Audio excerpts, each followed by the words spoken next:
자연은 스스로를 조절할 뿐 파괴하지는 않는다.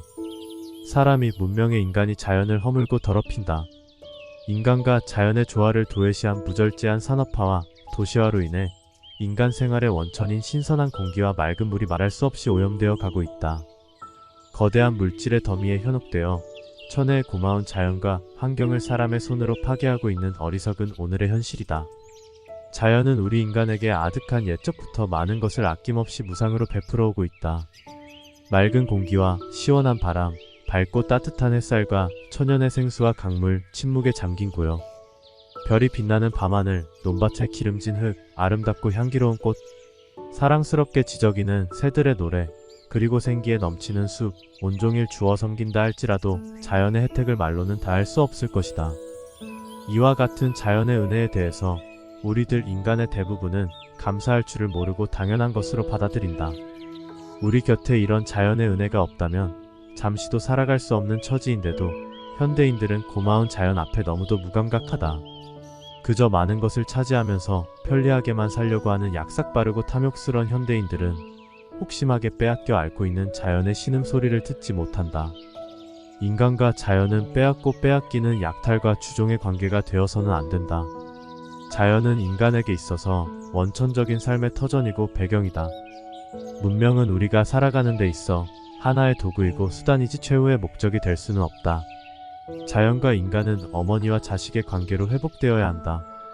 파괴되지 않고 오염되지 않은 자연 안에서만 우리들 인간도 덜 황폐되고 덜 오염되어 인간 본래의 건강을 되찾을 수 있을 것이다. 자연은 지치고 상처받은 인생이 기대고 쉬면서 위로받을 유일한 휴식의 공간이다. 우리가 살 만큼 살다가 죽은 후 차디찬 시신이 되어 묻히거나 한 줌의 재로 뿌려질 꽃도 또한 이 자연임을 상기해야 한다. 20세기 후반기에 들어서 자연의 훼손과 환경의 오염이 날로 격심해져 우리들 삶의 터전이 전에 없이 위협받고 있는 현실이다. 인류의 미래를 염려하는 많은 사람들이 현재 우리가 일찍이 겪어보지 못한 심각한 문제에 직면하고 있음을 경고하고 있다. 1971년에 발표되어 우리를 놀라게 했던 로마 클럽 보고서는 현대가 안고 있는 문제들을 예리하게 지적한 바 있다. 핵전쟁의 공포와 함께 인구와 식량의 문제, 공업화에 따른 빈부의 격차, 자원의 고갈, 환경오염 등의 문제는 인류의 미래를 어둡고 불안하게 하고 있다. 이와 같은 문제들은 사람과 사람 사이가 소원해지고 인간과 자연의 관계가 파괴된 결과라고 할 수 있다. 평화의 이름 아래 오늘의 세계가 지구상의 생명들을 모조리, 그것도 수십 차례에 걸쳐 죽이고도 남을 가공할 양의 핵폭탄을 만들어 저장하고 있다는 사실은 인간과 인간 사이가 얼마나 멀어져 있는가를 단적으로 말해주는 불행한 현실이다. 그리고 우리의 산과 바다와 강과 토지와 대기가 심각하게 오염되어 가고 있다는 것은 인간과 자연의 관계가 크게 잘못되어 있다는 뚜렷한 증거이다. 인류의 화합과 전진을 다짐하는 서울올림픽을 계기로 이런 국제학술회의를 갖게 된 것도 인류의 당면 과제를 극복하려는 데에 그 의미가 있을 것이다. 자연은 인간이 살아가는 데에 필요한 물질적인 혹은 정신적인 필수 불가결의 수많은 것들을 아무런 대가도 받지 않고 무상으로 제공해주고 있다. 마치 인자한 어머니가 어린 자식에게 자신이 지닌 모든 것을 아낌없이 베풀어주듯이 그렇게 준다. 이와 같은 자연의 선물을 받아서 제대로 적절히 사용하면 인간의 생활에 빛이 나고 유익하다. 그러나 그 선물을 과용하거나 잘못 사용하면 거기에 상응한 배은망덕의 대가를 치르지 않으면 안 된다. 이 지구가 지니고 있는 핵연료는 인간끼리의 살상이나 지구의 파멸을 위해 있는 것은 결코 아니다. 인간이 개발한 핵무기 앞에 인류의 생존이 위협을 받고 있다는 이 모순을 우리는 어떻게 받아들여야 할 것인가? 석탄이나 석유와 같은 화석 연료를 과도하게 소비함으로 해서 인간이 잘 살게 된 것이 아니라 오히려 생존의 위협을 받는 결과를 가져온 것이다. 연료의 과도한 소비는 지구를 하나의 커다란 온실로 만들게 된다는 연구 결과가 최근 전문가들에 의해 조사 보고되고 있다. 그 결과 극심한 가뭄으로 가축들의 생존에 대한 위협과 농산물의 감수를 예고하고 있다. 이런 현상은 더 말할 것도 없이 자연을 파괴하고 환경을 오염시킨 인간의 탐욕과 어리석음에 대한 대가의 지불이며 경고인 것이다. 자식이 어머니의 은혜와 제 분수를 모르고 너무 오만해진 데서 온 인과응보인 것이다. 지나친 것은 모자란만 못하고 넘치는 것은 덜 참만 못하다. 적은 것일수록 더욱 사랑할 수 있다. 작은 것이 아름답다고 말한 영국의 경제학자 슈마허가 지적했듯이 무한한 성장은 유한한 세계에 적합하지 않다. 자연은 우리 인간에게 영원한 모성일 뿐 아니라 위대한 교사이다. 자연에는 그 나름의 뚜렷한 질서가 있다. 봄, 여름, 가을, 겨울 등 계절의 질서가 있고 뿌려서 가꾼 대로 거두는 수학의 질서가 있다. 가뭄이 심하면 비를 내려 해갈시키고 홍수가 나면 비를 먹게 하여 날이 든다. 바람을 일으켜 갇혀있는 것을 풀어주고 낡은 것을 떨어뜨리며 끊임없이 흐르게 하여 부패를 막는다. 밝은 낮에 일하면서 쌓인 피로를 덜어주기 위해 어둠이 내려 쉬도록 해준다. 이와 같은 자연의 질서에 우리들 인간은 순응할 줄 알아야 한다. 그러면서 우리 삶이 지극히 자연스러운 것이 되도록 자연으로부터 배우고 익혀야 한다. 자연스러운 것이 바로 건강한 것이기 때문이다. 자연은 나무와 물과 흙과 바위로 이루어진 단순한 유기체가 아니다. 그것은 커다란 생명체이며 시들지 않는 영원한 품속이다.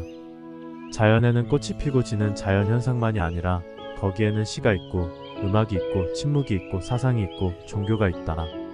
인류 역사상 위대한 사상이나 종교는 벽돌과 시멘트로 쌓아 올린 교실에서가 아니라 때 묻지 않은 대자연 속에서 움트고 자랐다는 사실을 우리는 상기할 필요가 있다. 나무들이 청청한 가지를 펼치고 있는 숲속에서 시작도 끝도 없이 도도히 흐르는 강변에서 혹은 밤과 낮의 기온차가 심한 침묵의 사막에서 위대한 사상과 종교가 움트게 됐다는 사실은 현대인들에게 시사하는 바가 적지 않을 것이다. 육신에 탈이 나거나 병이 들면 병원을 찾아가 치료를 받지만 영혼이 지쳐있거나 병들어 있을 때는 병원을 찾아가도 쉽게 낫지 못한다. 어린애가 엄마의 품을 찾아가듯이 자연의 품속에 안기어 자연의 소리를 듣고 그 질서를 우리 것으로 받아들일 때 다시 건강을 회복할 수 있다. 현대인들이 가장 많이 앓고 있는 정신질환인 노이로제는 약물 치료로는 나을 수 없는 문명의 병이다. 자연과 더불어 가장 자연스러운 생활을 통해서만 정신 상태는 자연스럽게 재기능을 하게 된다. 대지와 수목과 화초와 물을 가까이 하면 사람의 정신 상태가 지극히 평온해진다. 조급히 서둘 필요도 없이 질서정연한 생명의 바다에서 헤엄을 치면서 어떻게 사는 것이 인간다운 삶인가를 스스로 알아차리게 될 것이다. 자연은 말없이 우리에게 많은 깨우침을 준다. 자연 앞에서는 우리가 알고 있는 얄팍한 지식 같은 것은 접어두어야 한다. 그리고 입을 다물어야 한다. 그래야 침묵 속에서 우주의 언어를 들을 수 있다. 이 침묵 속에서 창조의 비밀과 사랑의 신비를 캐낼 수 있다. 하나의 씨앗이 대지에 묻혀 움이 트고 잎이 피고 꽃이 피고 열매를 맺을 때까지의 그런 인내와 침묵이 자연 속에서는 절대로 필요하다. 왜냐하면 자연 자체가 원초적인 침묵이기 때문에 자연의 실체를 인식하려면 무엇보다도 침묵이 전제되어야 한다. 태초에 말씀이 있기 이전에 무거운 침묵이 있었음을 상상할 수 있어야 한다. 침묵이야말로 자연의 말이고 우주의 언어이기 때문이다. 뛰어난 사상과 위대한 종교는 가지에서 또 다른 가지를 치는 시끄러운 언어에서가 아니라 자연의 침묵에서 싹 떴다는 사실도 우리는 상상할 수 있어야 한다. 사막의 교부들이나 불교의 선사들이 우주의 언어인 이 침묵 속에서 성장하면서 거듭나게 됐다는 사실은 말을 참지 못하는 현대의 우리에게 많은 교훈을 주고 있다. 자연 앞에서 인간은 침묵의 의미를 배워야 한다. 그리하여 인간도 자연의 일부임을 알아차려야 한다. 기독교의 성서인 창세기에서 하느님은 자기가 만들어낸 남자와 여자에게 복을 내리면서 이렇게 말한다. 자식을 낳고 번성하여 온 땅에 퍼져서 땅을 정복하라. 바다의 고기와 공중의 새와 땅 위를 돌아다니는 모든 짐승을 부려라. 여기에서 말한 땅은 자연으로 대체하더라도 상관이 없다. 이 정복의 사상에 기반을 둔 유럽의 역사가 끝없는 정복과 착취와 힘과 진압의 역사라는 사실은 낱낱이 증명할 필요도 없다. 그러나 자연은 정복의 대상이 아니다. 정복의 대상이 될 수도 없다. 사람이 어떻게 이 거대한 자연을 정복할 수 있단 말인가? 휘몰아치는 태풍과 폭우, 논바닥이 갈라지고 저수지가 바닥을 드러낸 가뭄, 땅이 흔들리고 갈라지면서 폭발하는 화산과 지진을 사람이 어떻게 정복할 수 있단 말인가? 흔히 히말라야 같은 높은 산악의 등정에서 무슨 봉을 정복 운운하는 신문 기사나 텔레비전과 라디오 뉴스를 듣는 수가 있는데 그것은 말도 안 되는 잠꼬대 같은 소리다. 그 산봉우리를 참으로 정복했다면 거기서 장기간 살 수 있어야 한다. 그러나 1시간도 못 되어 엉금엉금 기어서 내려오고 말지 않는가. 매스컴에 종사하는 사람들은 배울 만큼 배운 똑똑한 사람들일 텐데 번번이 이처럼 무식한 표현을 서슴없이 쓰고 있다. 역시 창세기의 후예들인 모양이다. 목숨을 걸고 기어오르는 그 의지력과 용기가 가상에서 산이 잠시 받아들인 줄도 모르고 정복이라고 하니 얼마나 무지하고 오만한 소리인가. 산에서 조난당한 사람들의 대부분은 산의 실체를 모르고 방심하거나 자신의 분수를 모르고 지나친 과욕과 자만에서 오는 결과이다. 금세기 전반기를 살다가 간 영국의 등산가이며 저술가인 스마이드는 산의 정기라는 저서에서 다음과 같이 말하고 있다. 자연은 우리들로부터 떨어져 있는 것도 아니고 훈련으로 정복되어야 하는 대상도 아니다. 그것은 우리들의 한 부분이며 만물에 이어진 아름다움과 장엄이다. 산에서 우리는 깨달음을 얻고 삶의 의미를 배운다. 그러면서 그는 사람이 높은 산에 오르는 것은 자연과의 친화를 실현하는 것이라고 했다. 그는 또 이런 말도 하고 있다. 정상에 도달하는 것만이 등산의 전부는 아니다. 그것은 그저 그날의 계획 중 한 가닥 황금의 실일 뿐이다. 마치 군인들이 일찍이 다른 군인들이 점령한 도시를 짓밟듯이 정상을 짓밟는 일이 있어서는 안 된다. 다만 감사하고 겸허한 마음으로 방문하도록 해야 한다. 이와 같은 정신은 비단 등산에만 국한되지 않고 우리가 살아가는 인생사에도 해당될 것이다. 어떤 높은 자리를 차지하느냐에 인생의 목적이 있지 않고 자기 자신에게 주어진 인생을 순간순간 최선을 다해 최대한으로 살아가는 데에 삶의 의미를 두어야 할 것이다. 보다 가치 있는 것은 산마루가 아니고 산마루에 도달하는 그 과정이다. 스마이드의 표현을 빌자면 왕관이 아니라 왕국이라는 것. 등산의 기쁨은 내 발로 한 걸음 한 걸음 올라가면서 차분히 산봉우리들을 바라보고 산의 향기를 맡고 산의 맥박에 귀를 기울이는 일에 있다. 그리고 정상에서의 침묵은 가장 느긋하고 거룩한 휴식임을 알아야 한다. 갖은 고생과 시련을 이겨내면서 이 풍진 세상을 다 살아온 사람이 자신의 저녁 노을 앞에서 할 말이 또 어디 있겠는가. 그저 묵묵히 자신이 걸어온 인생의 자취를 되돌아볼 뿐이지. 그럼 자연이란 우리에게 무엇인가?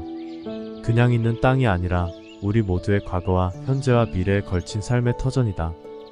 우리 할아버지의 할아버지들이, 우리 할머니의 할머니들이 아득한 그 옛적부터 삶을 이루어온 땅, 우리들의 육친과 친구와 사랑하는 사람들의 피와 살과 땀이 녹아든 흙, 수많은 영혼들이 잠들어 쉬고 있는 성스러운 대지이다. 그러므로 이와 같은 땅이 돈벌이의 도구나 수단이 되어서는 안 된다. 영토 확장의 대상이 되어서도 안 된다. 땅은 그 땅을 가장 사랑하는 사람들이 가꾸고 지킬 뿐이다. 1855년 미국의 대통령 프랭클린 피어스가 현재의 워싱턴주에 해당하는 땅을 그곳에 살던 인디언 스와미족의 추장 시애틀에게 미국 정부에 팔라고 강요했었다. 이에 대한 답변으로 시애틀 추장이 미국 대통령에게 보낸 편지 속에 이런 구절이 있다. 당신은 어떻게 하늘을, 땅의 체온을 사고 팔 수가 있습니까? 그와 같은 생각이 우리들에게는 매우 생소합니다. 더욱이 우리는 공기의 신선함과 물의 거품조차 소유하지 않습니다. 이 땅의 모든 구석구석은 나의 백성들에게는 신성한 것입니다. 저 빛나는 솔잎이며 모래톱이 있는 해변이며 어두침침한 숲속의 안개며 노래하는 곤충들이 모두 내 백성들의 기억과 경험 안에서 성스럽습니다. 백인들이 우리의 사는 방법을 이해하지 못한다는 것을 우리는 알고 있습니다. 그들에게 있어서 한 조각의 땅은 그 곁에 있는 땅과 다르지 않습니다. 왜냐하면 그들은 밤중에 와서 그 땅으로부터 그가 필요로 하는 모든 것을 약탈해가는 타인이기 때문입니다. 땅은 그들에게 있어서 형제가 아니라 적입니다. 그 땅을 정복한 다음에도 그들은 전진을 계속합니다. 개걸스러운 그들의 식욕으로 그 땅을 먹고 나면 그 뒤에는 오로지 사막만이 남습니다. 내가 만약 당신의 제안을 받아들이기로 한다면 하나의 조건을 내놓겠습니다. 짐승들이 없는 곳에서 인간은 무엇이겠습니까? 만약 숲속의 모든 짐승들이 사라진다면 인간은 커다란 정신적인 외로움 때문에 죽게 될 것입니다. 왜냐하면 짐승들에게 일어난 일들이 인간에게도 일어날 것이기 때문입니다. 우리의 신은 여러분과 같은 신입니다.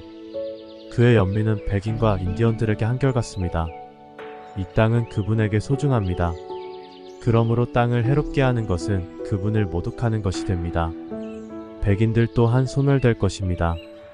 당신의 잠자리를 계속해서 오염시키면 당신은 언젠가 당신 자신의 쓰레기 안에서 숨이 막히게 될 것입니다. 들소들이 모두 살육되고 야생마들이 길들여지고 숲속의 신성한 구석구석들이 인간들의 냄새로 손상된다면 그것은 삶의 종말이며 죽음의 시작입니다.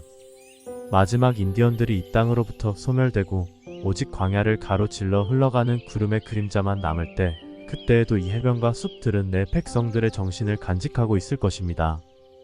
당신에게 우리가 살던 땅을 넘겨준 후에 우리가 이 땅을 사랑하듯 사랑하고 우리가 보살피듯 보살피면서 그것에 대한 기억을 당신 마음속에 간직하시오. 당신이 이 땅을 차지한 후 당신의 모든 힘과 능력과 마음으로써 당신의 자녀를 위해 보호하고 사랑하시오. 인디언 추장의 이 편지는 130여 년 전 그 시절의 미국 대통령만이 아니라 자연을 말할 수 없이 파괴하고 환경을 오염시키고 있는 오늘날의 우리들에게 보내온 묵시록이라고 보아도 좋을 것이다. 인간의 생활은 생태계적인 순환에서 벗어날 수 없다. 우리들 인간의 행위가 곧 자연계에 직접적인 영향을 미치게 되고 그 행위는 다시 결과로서 우리에게 되돌아온다.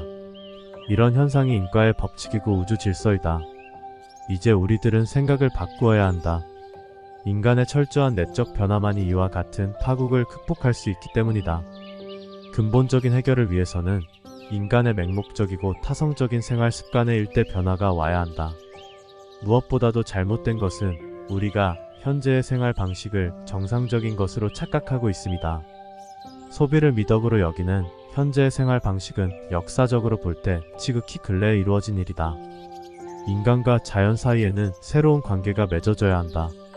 그것은 정복과 착취의 관계가 아니라 협력과 동반의 관계로 전환되어야 한다. 옛말에 땅에서 넘어진 자는 땅을 짚고 일어선다는 말이 있다. 우리가 쾌적한 자연환경 속에서 인간다운 삶을 이루려면 오늘 우리에게 주어진 과제의 극복을 통해서만 가능하다는 뜻이다. 오늘의 문명은 자연이 낳은 이자만으로는 모자라 자연이 쌓아둔 자본까지 갉아먹고 있는 비정한 실정이다. 만신창이가 되어 앓고 있는 오늘날 자연의 신음소리는 곧 우리들 자신의 질병이며 신음소리임을 잊지 말아야 한다. 우리가 보다 인간다운 삶을 이루려면 될 수 있는 한 생활용품을 적게 사용하면서 간소하게 살아야 한다. 우리들이 사용하고 있는 모든 물건은 지구상에 한정된 자원의 일부이며 공장에서 기계와 기름과 화한 약품으로 생산되기 때문에 과도한 소비는 반드시 자연의 훼손과 환경의 오염을 가져온다. 신발 한 컬레, 옷 한 벌, 가전제품 한 가지, 가구 한 개를 만들어 내는 데에 그만큼 매연과 산업 쓰레기와 더러운 물이 생긴다는 사실을 똑똑히 명심해야 한다. 그리고 적게 가질수록 그것은 귀하게 여겨진다. 많이 가질수록 그만큼 인간의 영역은 시든다.